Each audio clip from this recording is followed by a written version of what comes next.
And I love our chairman. I mean, people have called the chairman many things, different adjectives over the last 2 years, but I admire his courage. I mean, literally, as Donald Trump is running away from Project 2025, trying to put as much distance between him and Project 2025 because the American people know it's toxic, but not our chairman. No. Chairman, with all of his wisdom, he features Project 2025 in the hearing, one of our last hearings, right before the election. I mean, if the Trump campaign is listening, here you go, Project 2025 in a hearing. I'm sure they're real happy about that. But, you know, Project 2025 wants to get rid of NOAA, wants to get rid of the National Weather Service. You know, the people that tell you the weather and help us prepare for hurricanes. So I say that as a former director of emergency management for the state of Florida, for a Republican governor, actually, who responded to hurricanes. You know, maybe once we get rid of it, if Project 2025 were to succeed, if Trump were to win, maybe we'll just do it with a magic 8-ball, or maybe with a Ouija board, or maybe we'll do hurricane cones like President Trump did, right? Where he just, you know, circled in another state that wasn't in the cone. So maybe what we'll do is we'll do hurricane predictions, like maybe it'll go to Mississippi, maybe it'll go to North Carolina, or maybe it'll go to all three. Oh, look, I made a smiley face. Maybe that's how we'll do the weather. You know, I could see it right now, right? Trump would come out and say, it's going to be raining cats and dogs today. Please don't eat them. Okay? But, you know, the name of this committee today is Failures and Incompetencies. So let's talk about the big Knish, right? The chairman's failed impeachment. Let's remember, we misplaced an informant over a year ago, couldn't find him, didn't know where he went. Another informant was indicted for providing false information that came from Russian intelligence. We used a second informant who was turned out to be an indicted Chinese foreign agent. And then top it off, the chairman was like, who could we find to make it even better? Maybe we could get someone to testify from prison, which actually we did here on Zoom. Here is the chairman's 300-page book report on impeachment. He said in his release, it is the strongest case for impeachment of a sitting president the House of Representatives has ever investigated.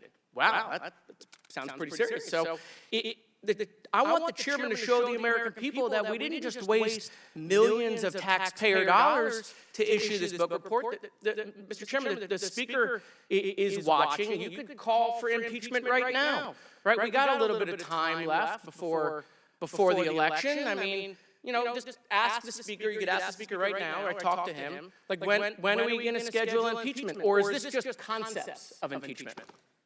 Right? No? Okay. Well, I mean, here's the thing. I think that the chairman titled this, and I love the title of today's hearing, right? A legacy of incompetence, consequences of the Biden-Harris administration policy failures. I made a couple of edits to the title of today. So the title, I think, really is a legacy of incompetence, consequences of the Comer chairmanship. Okay? Because all we've had in this committee for 2 years is failure. Failed impeachment, failure on this gas stove nonsense, failure on all the Chinese COVID stuff.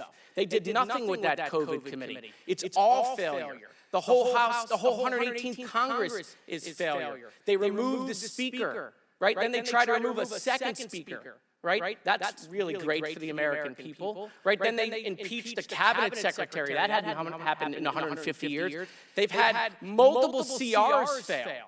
Right? They can't even keep the government open without both speakers crawling to the Democrats to be the adults in the room to keep government opening. So, I mean, literally, if we're going to talk about failures and incompetencies, we should just look at what we've done here over the last 2 years. And I want to end with this. I mean, literally 2 weeks ago, right? All we heard was about what the Haitian people were doing in Springfield. But no, the chairman wanted to top that. He literally brought a witness who proffered in this committee that the Haitian people would have been better off had they stayed in slavery for several more decades. Mr. Chairman, I want to spare you the embarrassment. You should strike his words from the record.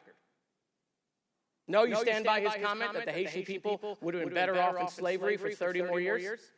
Or should we strike that from the record? I just want to spare you that embarrassment. Okay, so the All right, your time's expired. Before I recognize Mr. Timmons, I would love to be a fly on the wall when you find out that Joe Biden dropped out of the presidential election and his son pled guilty for corruption. Why didn't you impeach him? Why didn't you impeach him, Mr. Chairman? Where's the impeachment vote? Thank you, Mr. Speaker, when's the impeachment vote? I mean, we have a 300-page book report, tens of millions of dollars. Chair recognizes Mr. Fail, Timmons of South Carolina. impeachment. Mr. I'll begin by pointing out that Hunter Biden is going to be sentenced on December 16th. Hunter Biden's not the And I president. bet you money. You need to take your medication and leave. Chair recognizes Mr. Timmons. Mr. Chairman, you're several decades older than me. We know who's taking more medication.